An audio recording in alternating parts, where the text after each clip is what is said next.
Oi, pessoal, sejam bem-vindos a mais um episódio do NutriCast. Eu me chamo Luísa Maria, sou aluna do quarto ano do curso de Nutrição na Faculdade de Saúde Pública da USP, e esse podcast foi pensado para compor a disciplina de Recursos Alimentares para Populações, ministrada pela professora Elizabeth Torres.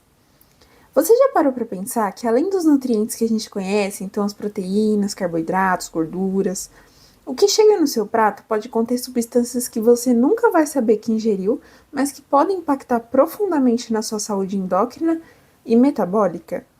Hoje a gente vai aprender um pouquinho sobre os contaminantes invisíveis na cadeia alimentar. Bom, para começar, então a gente precisa entender, o que são esses fantasmas na nossa dieta.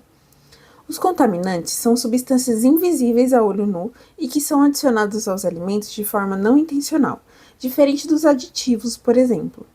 Eles podem ser tanto biológicos, físicos ou químicos.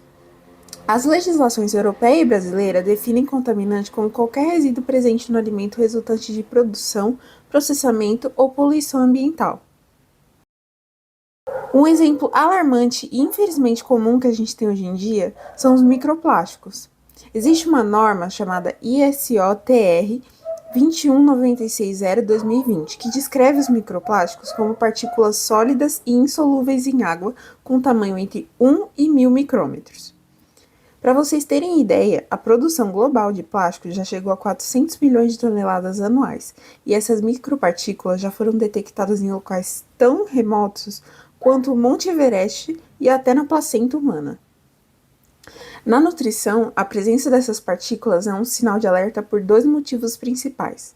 Primeiro, porque os microplásticos funcionam no ambiente como se fossem pequenos ímãs ou esponjas. Eles têm a capacidade de adsorver. O que é isso? É grudar na sua própria superfície outros poluentes químicos e metais pesados que são muito perigosos para a nossa saúde. E segundo, porque uma vez que esses plásticos carregados de toxinas entram na cadeia alimentar, ocorre um fenômeno chamado biomagnificação, que seria o acúmulo progressivo dessas substâncias ao longo dos níveis tróficos de uma cadeia alimentar. Pensa nisso como uma escada.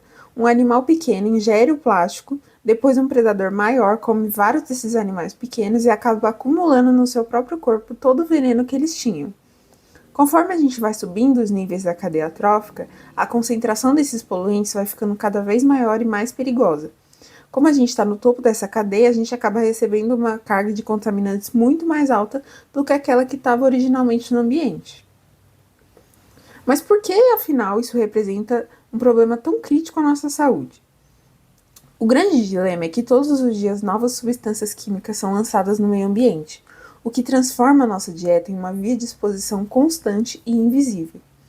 O X da questão está no que a gente chama de interferentes endócrinos, que são definidos pelo Programa Internacional de Segurança Química como substâncias que alteram as funções do sistema hormonal, provocando efeitos adversos à saúde do organismo ou até de sua prole.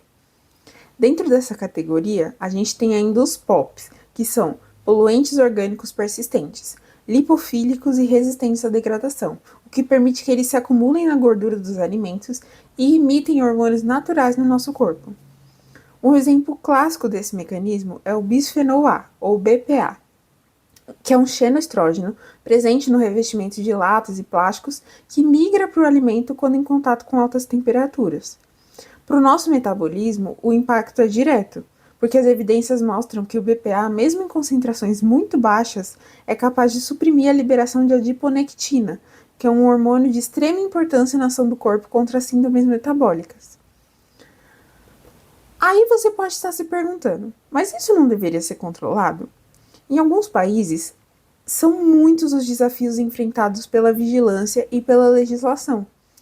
Cerca de apenas 40 a 50 substâncias químicas são monitoradas nos padrões de potabilidade de água, por exemplo, o que deixa milhares de novos compostos químicos sem avaliação regular. Para ficar mais claro, vamos dar uma olhada em um dado mais concreto. Um estudo realizado no município de Paulínia, no estado de São Paulo, investigou a translocação de metais pesados do solo para os grãos de soja e arroz. Os pesquisadores observaram que, embora as raízes funcionem como uma barreira entre solo e planta, Alguns metais, como o manganês e o zinco, conseguem ultrapassar essa barreira e se acumular nos grãos em níveis acima do permitido pela Anvisa. Ou seja, a oportunidade perfeita para entrar na cadeia alimentar humana. Outro risco que a gente precisa se atentar como futuros nutricionistas são os MOH, hidrocarbonetos de óleos minerais, especialmente os MOSH e o MOAH, porque eles migram principalmente de embalagens de papel e cartão reciclado para os alimentos, como cereais, massas e chocolates. E os MOH, particularmente, são mais preocupantes ainda, porque eles contam com um potencial carcinogênico, ou seja, cancerígeno, e mutagênico, ou seja, que pode realizar mutação no material genético. Mas calma, que o intuito desse podcast não é te alarmar nem fazer com que você fique cismado achando que tudo que você come está contaminado. O cenário é complexo, mas do jeito certo tem solução. A Convenção de Estocolmo, da qual o Brasil é signatário desde 2001, é um tratado internacional que trabalha para eliminar o uso de POPs. E alguns países, como o Canadá, por exemplo, já proibiram o uso de BPA em mamadeiras. Para nós da nutrição, a estratégia pode ser a educação alimentar focada na redução de uso de plásticos no armazenamento de alimentos e no estímulo ao consumo de alimentos de cadeias produtivas mais curtas e controladas. Retomando a nossa pergunta inicial, o que você não vê pode sim alterar o metabolismo e a saúde das futuras gerações. A contaminação invisível exige que o nosso olhar, enquanto nutricionistas, vá além da contagem de calorias, vá para um olhar vigilante sobre a procedência e a embalagem do que a gente recomenda. Por isso, seguindo as recomendações do Guia Alimentar para a População Brasileira, eu reforço aqui a importância da gente priorizar o consumo de alimentos in natura e minimamente processados. Obrigada por acompanhar esse episódio do NutriCast. Para mais detalhes e acesso às fontes científicas utilizadas, confira as referências na descrição. Até a próxima!